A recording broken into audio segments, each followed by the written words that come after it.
The grand ballroom at the Waldorf Astoria in Beverly Hills gleamed under the chandeliers, each crystal reflecting the wealth and prestige of those in attendance. It wasn't just any event, it was the kind of charity gala where the elite didn't just come to donate, they came to be seen. The air was thick with the scent of expensive cologne and aged whiskey, mingling with the chatter of moguls, Hollywood elites, and political insiders. Some came to network, others for the spectacle, and a few were here for the drama. The kind of calculated social maneuvering that could make or break a reputation in an instant. Amidst the sea of designer tuxedos and shimmering gowns, Barron Trump stood out, not because he tried to, but because at 18, he was already taller than most men in the room. His presence was undeniable.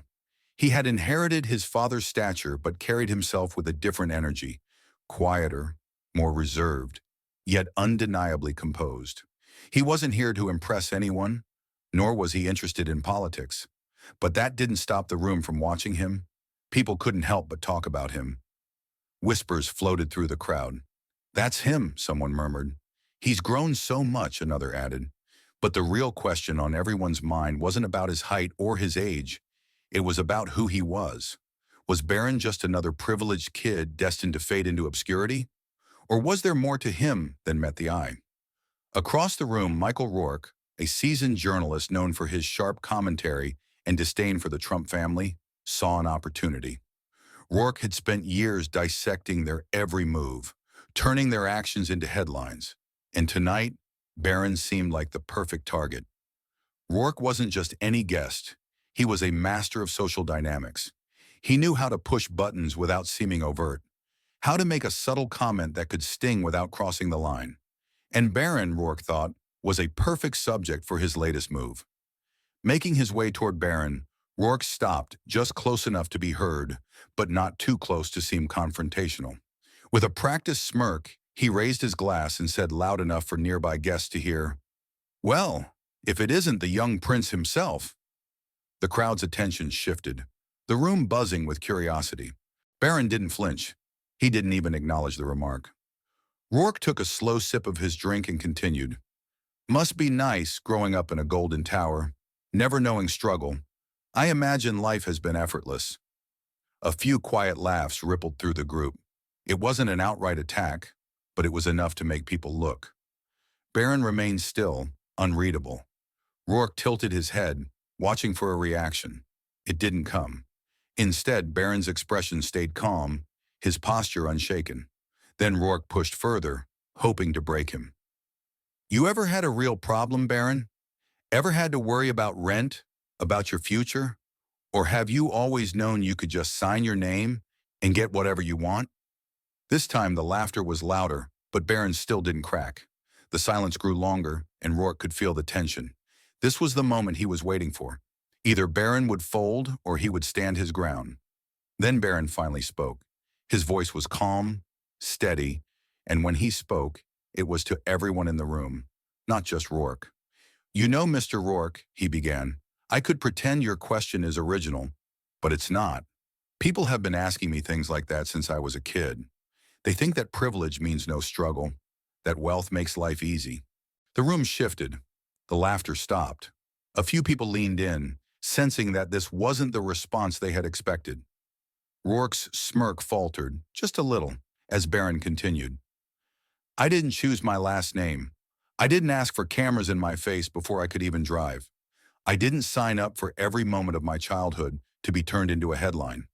A brief silence followed as Barron's words hung in the air, undeniable and raw. "You say I've never had to struggle? Fine. Let's talk about struggle.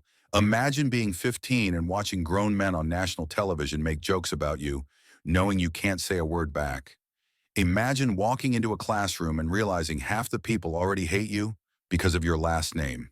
Imagine knowing that no matter what you do, people will assume they know who you are before you ever open your mouth." The energy in the room changed. The tension was thick. Rourke, expecting Barron to squirm or laugh it off, now found himself at a loss for words. Barron wasn't just defending himself. He was speaking a truth that few in that room had considered.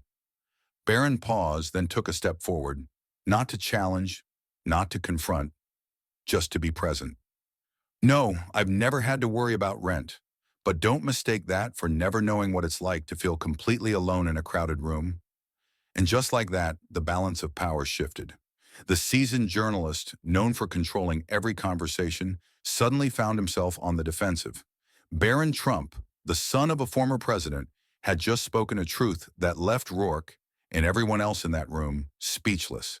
The silence was broken, not by mockery or derision, but by something else: applause. It wasn't loud, it wasn't a rally, but it was genuine, a recognition of something deeper, something real.